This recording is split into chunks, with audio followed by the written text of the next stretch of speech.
Hello. Namaste.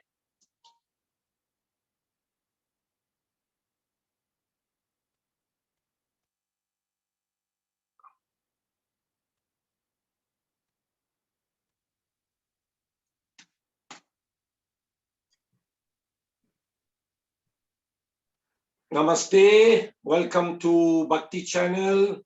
Welcome to Vivek Bharat Gaur from Bharat Heritage Rishikesh. Bharat Heritage Enterprises, consolidated company in Rishikesh that has been established, I believe, around 20 years ago by Vivek Guruji.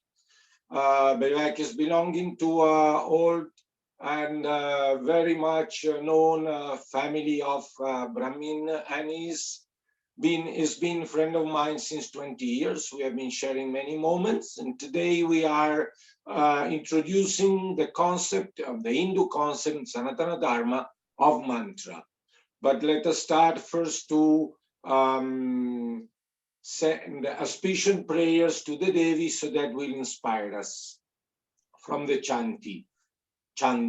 Ya Devi Sarva Bhuteshu Matri Rupena Sanstitam Namastasya Namastasya Namastasya Namo Namah. Ya Devi Sarva Bhuteshu Buddhi Rupena Sanstitam Namastasya Namastasya Namastasya Namo Namah.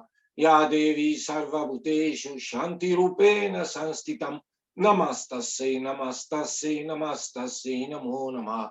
Sarva Mangala Mangale Shive Sharvata Sadike Sharange Trambake Gauri Narayani Namostute Shishtishti Vinashanam Shakti Bhute Sanatani Gunasarye Gunamaye Narayani Namostute Sarnagat Dinart Paritran Parayani Sarvashyarte Hare Devi Narayani Namostute. My name is Vito De Grandi. I have Indian Emporium. I offer all my prayer at the lotus feet of my guru, Sri Shamachan Lahiri Masaya.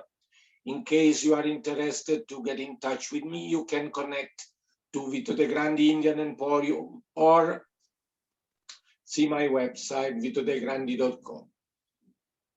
In the session of today, we will, of course, introduce the concept of the mantra, which is very much dear to everybody who is into yoga, because mantra and yoga are strictly connected. And Vivek Guruji will explain us what is the meaning and using the mantra as a tool for the mind. Thank you, Vivekji. Namaste, thank you. Welcome to all. And so today, a very good topic you have taken, this mantra. So first of all, we must understand the meaning of the literary meaning of the word mantra. Because many people chant mantra, but they may not be able to understand or know that how it is affecting the mind and why it is important and necessary, that we are going to talk today.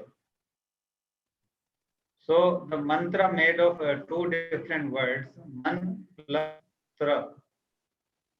In Hindi, man. Man means mind.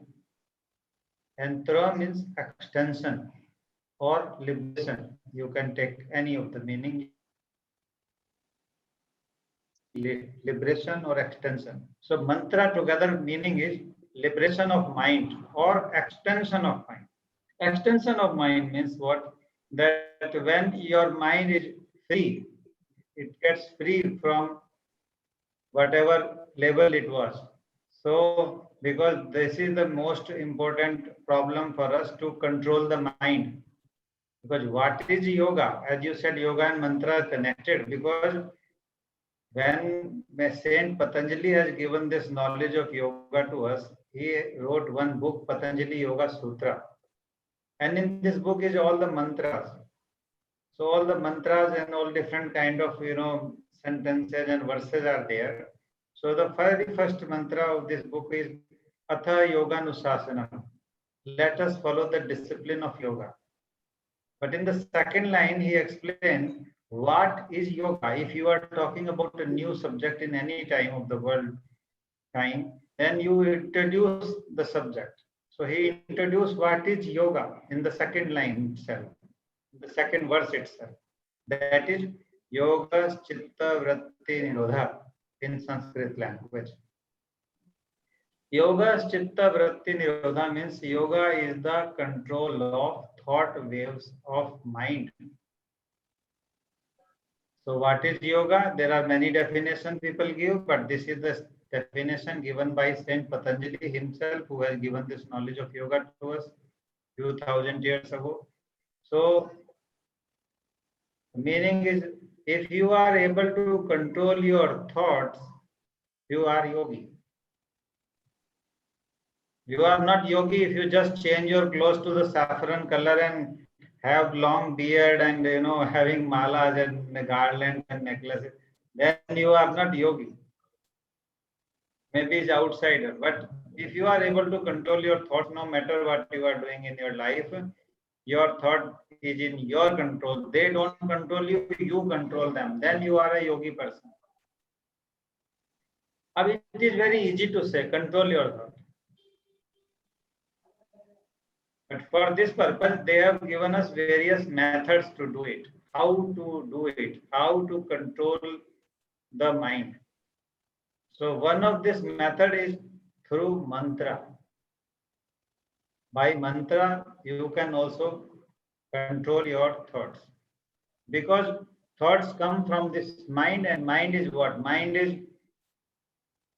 What is mind? First, we try to understand that what is mind, then we can understand what is mantra. What do you think? What is mind, or any of the participants, if they want to share something, what they think about? So they can unmute themselves. They can also take part. Maybe bundle of thoughts. Bundle of thoughts. Mind. So if I ask you, do you have mind? What is your answer? I say yes, I have. Unfortunately. Okay, but if I ask you, where is mind in your body? Oh, we think it is here, but it's everywhere. This is brain. That is an organ. Mind is not an organ. It's a psychic concept. Mind is everywhere. Yes. So what is mind? Actually, 5 senses. Individually, they are senses, and together they are mind. Together. Sure. That is the 6th entity. 5 senses individually, they work individually also. This. But together they work as a mind.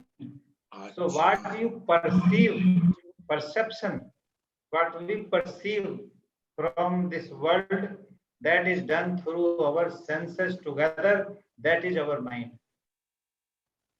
And that is not easy to control. Okay, you can control some part of it. Okay, I ask you, okay, close your eyes. Close your eyes. You are disconnected from outside world. But what about disconnecting about the nose, disconnecting about the ear? They are open. If there will be any sound or voices, you will hear, even your eyes are closed. If something is cooking or some smell is cooking near you, you will feel that smell. You are not going to stop this and this for a long time. You cannot. So mind will still be involved outside. But to control it, there are different methods. One of this method is mantra. To extend the mind, because our mind is very tenacious, very powerful, very strong. It cannot sit idle like your Vishwa. If you say Vishwa, sit silently. Can he sit silently? You just tell me.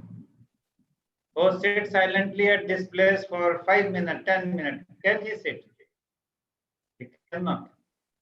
And if he sits, then he is not a baby. It's not normal for a baby to sit silent 5 minutes or 10 minutes. Because baby has so much energy. They are going to move here, there. You give them the best toy they like. Within 5 minutes, few minutes, they will be even bored from that, and then they will look for some other toy or some other thing to do. Same is our mind. Our mind is also same like this baby. Is very strong, is very powerful. So it want to do something every time. It wants to do something. It cannot sit idle or silent or peaceful. It doesn't like, because it has too much thoughts going on. 50, 60,000 thoughts are there. So you give some work to do it. If you say, okay, Vishwa, let's play this, let's make this jigsaw puzzle or something, some play. If you start playing with him, then maybe for certain time, it will sit and take interest. If it is interesting for him, then he will sit and he will start enjoying. Okay, yes, yeah, it's very interesting. I also like to play, and it depends what is the interest, or if it is interesting for him. Same way is a mantra. So you give any kind of mantra, and then our brain get involved in chanting that mantra or using that mantra. There are different methods of using that mantra that also we'll discuss later on. And then our brain, our mind, our this chitta, consciousness, it get involved in certain thing for certain time, at least. So that is how it remains focused. That is how it is expanding our consciousness. That is how any mantra works. Extension of mind, mantra. Okay. Now, how many type of mantra? Yes, you were asking something. Yes, I was just asking this. We have Lord Krishna here, an example, but we have also Lord Shiva, those who like Shivaite mantra, those who love Vaishnava mantra. What many types of mantra you suggesting? Yes, you see, the mantras are many types, but personally, we can, in my view, I can divide all the mantras into two categories. Only two categories. Number one mantra is single word mantra. Single letter or single word, where there is only one letter. Maybe ya, ra, la, va, any single. And these single word mantras are called seed mantra. Bij mantra. Yes, bij means seed. So you know how the seed is. If you put seed on a marble floor, what will happen? Nothing. Nothing. But if you put the same seed in a clay, in earth, with little water, sun, fertilizer, something care, maybe there is chance that it can grow into a plant or a tree later on, can give fruit or flower later on. There are chances. Same way are these seed mantra, single word mantra. Basically, all the mantras related to the chakras, they are also seed mantras, single word mantras, except the last mantras, last chakras. Right? And other mantras are which is the combination of different letters. Then it may be two or more, or as you were chanting the mantra initially, a complete phrase or complete verse, and then that is also mantra. You were asking about the Shiva mantra or Krishna mantra or Vaishnava mantra, or so whichever mantra you have faith in, you chant that mantra for you. If you want to connect with the Shiva, you chant Shiva mantra. If you want to connect with the Krishna, you connect Krishna mantra. If you want to connect with the Saraswati mantra, Chandi mantra. You can chant the mantra you want to connect with that kind of power or that kind of divinity or infinite divinity or manifested divinity, unmanifested divinity. It is up to you. It's a choice of an individual person, which mantra they want to take. The single word mantra is not dedicated to particular God or Lord or manifested divinity. It is for unmanifested divinity. Also, single word mantra. But like Om Namah Shivaya, Hare Rama, Hare Krishna, they are also mantras, but they are connected to certain kind of manifested divinity. So if you are a devotee of a particular kind of divinity or a god, you can chant the related mantra to it, no problem. So for the people who are beginner, they come and ask, how do I have understanding myself? I should relate to a divinity that if I'm a Bhakta, a Vaishnava, it is more suitable a Vaishnava way. If I'm an Advaita, maybe the Shiva mantra is more suitable. Do you think the same? Is it correct? Well, that's what I said, that if you believe in Krishna, you chant Krishna mantra. If you believe in Shiva, you chant Shiva mantra. If you believe in Vishnu, you chant Vishnu mantra. You see, it is all about devotion, and devotion has no question. It's surrender. It asks you to surrender. It is complete faith. I don't know if you have seen some people, if you see some people who are a very particular devotee of a particular god or divine. Suppose as an example, if there is a person who is devoted to Shiva, so he only chant mantra of Shiva, only want to listen about Shiva. He don't want to listen about Krishna as an example. So maybe for this person, Krishna is different or Shiva is different for this person. It is his faith, and faith has no question to us. Okay, why we can't question? No, Krishna and Shiva and Vishnu and all are same. We cannot challenge. We should not challenge. It is his innate faith is okay.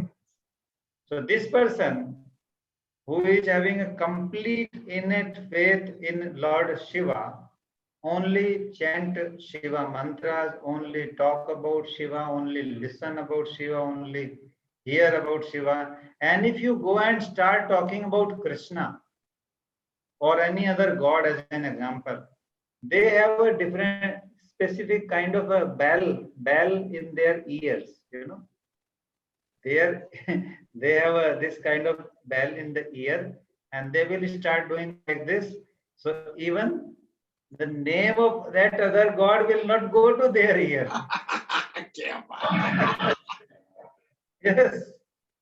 Yes. This is their dedication, that we don't let hear any other god except our God. It is their what we can't question it. It is their understanding. So some people are of that kind.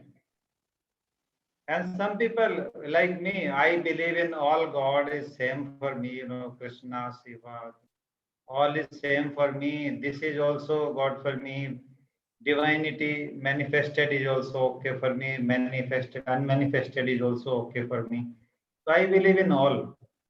Either it is this God or that God, or I believe in all, because this is the faith of the people. It is so very these nice. people, yes, these people, they can just start with any of the divinity, or because for mantra chanting you have to, you know, believe in something. I have one question. I love very much this author is David Frawley. I'm sure you know him. It's an American, Yes, but yes. very much highly respected by all the Vedic culture. Is called Vamadeva Shastri, in Indian Hindu Dharma name. And he says, yes, he comes to Rishikesh also. It is more mantra, it is more important than asana and could be called the asana of the mind. Yes, yes, asana of the mind is correct. Because asan, what is the definition of asan? Sthiram sukham asanam. That is the definition of asan. Sthiram sukham asan means in whichever position you can remain stable and comfortable. That is the posture for you.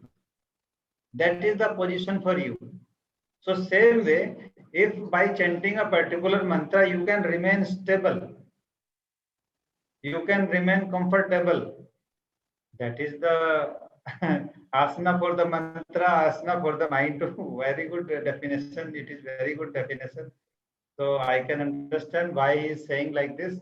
He is saying because of the same concept, same idea.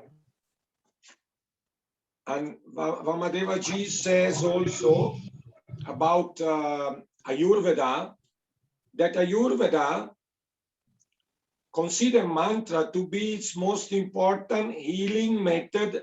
After the use of herbs, mantra comes as a healing method. Yes, because mantra is extension of the mind. The Ayurveda is the only healing method where you work with the body and mind both together. So if when we people come to us and we have to do diagnosis of the people, we have to do physical and mental, both diagnosis. Many Ayurveda doctors even today, they don't do mental diagnosis, they just do physical diagnosis. So sometimes it's not complete. So Ayurveda believe that till you will not understand the mind of the person, you cannot give complete healing to the person. So for the body, you give herbs because herbs are like food particles. As any food does the healing for you, that is the same way herbs do the healing for the body. But what is the healing for the mind? Healing for the mind is something to do with the mind. And what is better than doing something with the mind through the mantra practice? Either you do it by pranayama or meditation, they are also for the mind in some ways. But mantra is directly involving, physically also involving to you, because when you do mantra practice, what are the methods of mantra practice?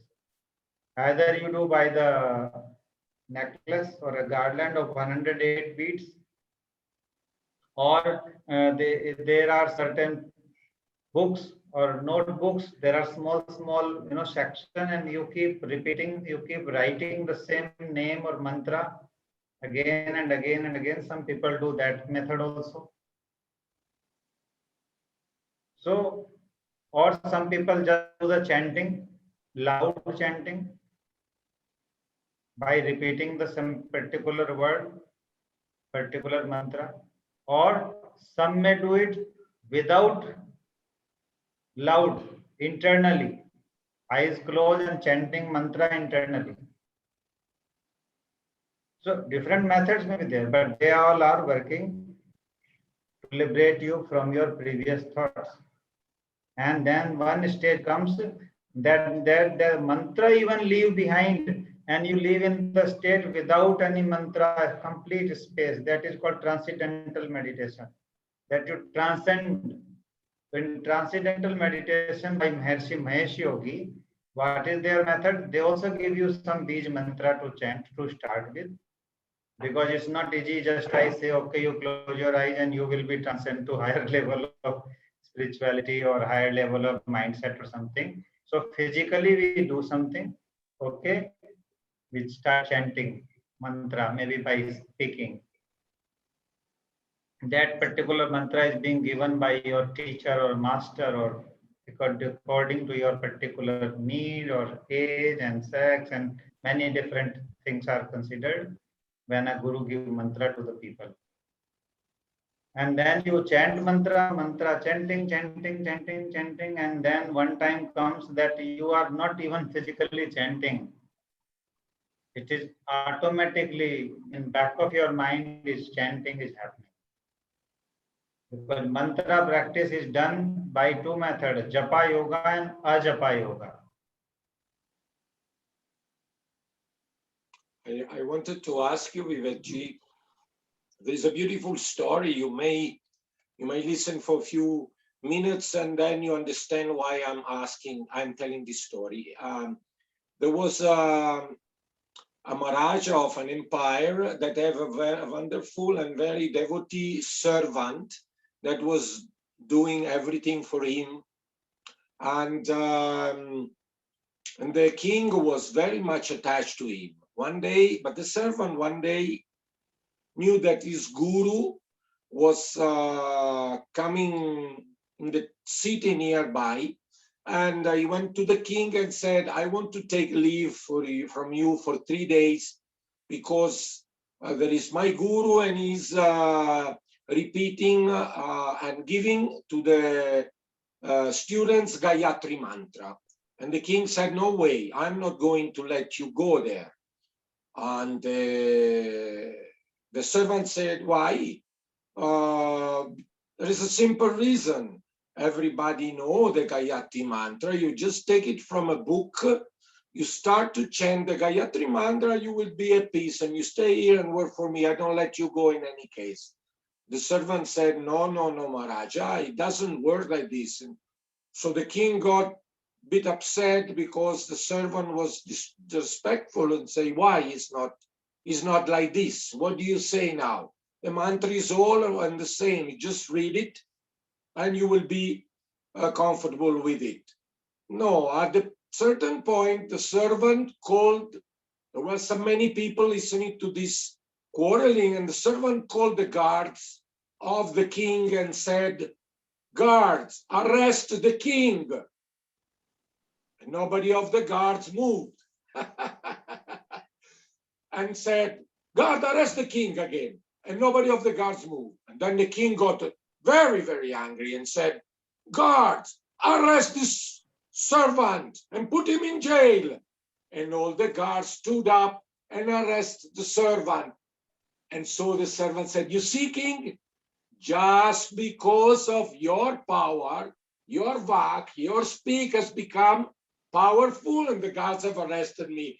But mine didn't have any power. So that's why I want to go to my guru. Very nice story. Very nice. Very nice story to let king understand that who should give mantra and how, from where you get the mantra, you see.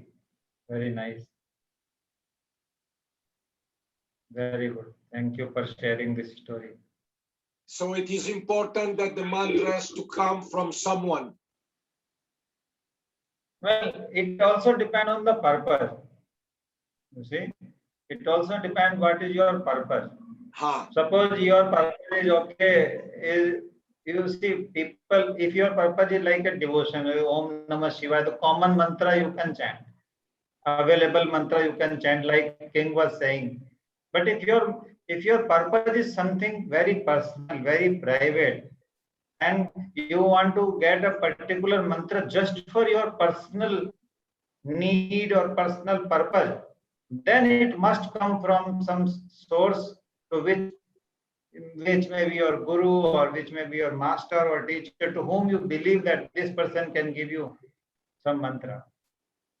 So like whenever I go to my classes and workshops, so I give one mantra to the people. Sometimes people ask me, oh, sir, we need some mantra. Are you? Yes, tell you. Mantra. Very, very powerful, strong mantra, I tell you. They get interested. I said, if you ask me, I will tell you. Don't ask me, I don't tell you. First, you have to ask me. You ask me, then I will tell you. So then they say, oh, okay, we want to ask you. Please tell me. So then I tell them.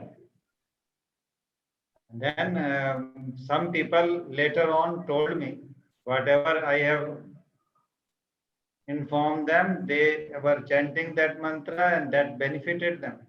Later on, when I go again to certain people, these people, they tell me this. And then when that mantra doesn't work or is weaker for them and they need more super strong, powerful mantra, then also I give them a super powerful, strong mantra. And that also work for them. You see, the mantra is so. Mantra is very, very important and powerful because mantra work through frequency. If we try to understand it through science, when you are chanting loud, you are creating sound. Sound travel through frequency. Various kind of vibrations happen in different part of the body. The main thing, main important thing is pronunciation should be very correct. Pronunciation. I remember my grandfather when he was a Sanskrit scholar and Ayurveda Acharya. So when he used to chant any mantras and he used to be into that some kind of function or a Vedic ritual program or something. And if there is another person is chanting same mantra and pronunciation is wrong, he used to say, "Oh, please stop. If you can't chant or pronounce correctly, don't chant, because then the desired effect will not come to you." Now I understood. That time I was say, "Oh, this is not a right behavior to say in front of so many people." But now I understand that it may be because of right pronunciation, create right vibration in the right spot in the body, and then it is felt. And it is a rule of science: where there is vibration, there is activation. Where there is activation, there is creation. So if your vibrations are wrong or vibrations are not as good as it should be, or they are not developing where they should develop, or going to wrong places, it may not be as effective. It may not be going to damage you certain way, but it may not be as effective as it could be or it can be. So that is why correct pronunciation is very important. Correct timing is also very important. So that is why we say that minimum to minimum 108 times you have to chant a mantra, minimum. If you want to chant any mantra, minimum 108 times. Why 108 times? Because they say that each and every second you have to connect to the God. It's not that sometimes you connect with God, sometimes you don't connect with God. Yes. Thank you very much, Vivek Guruji. I'm very happy. I have now recorded our video. We are soon broadcasting it on my Bhakti channel and on Facebook. And you please get in touch with Vivek Bharat Gaur. He has a lot of experience. He knows the Western mind very much, so he can help a lot of Western people to go through the spiritual life and at least have some peace, some ananda. He is located in Rishikesh. Bharat Heritage Enterprises, his company. And I'm Vito De Grandi from Italy. Vito De Grandi Indian Emporium, made in India with love. Thank you. Thank you to everybody that have joined us today. Om, Om, Om. Shanti, Shanti, Shanti. Thank you. Thank you for giving this opportunity and to share this with the world. Thank you. Namaste. Namaste, See you Vivek. again.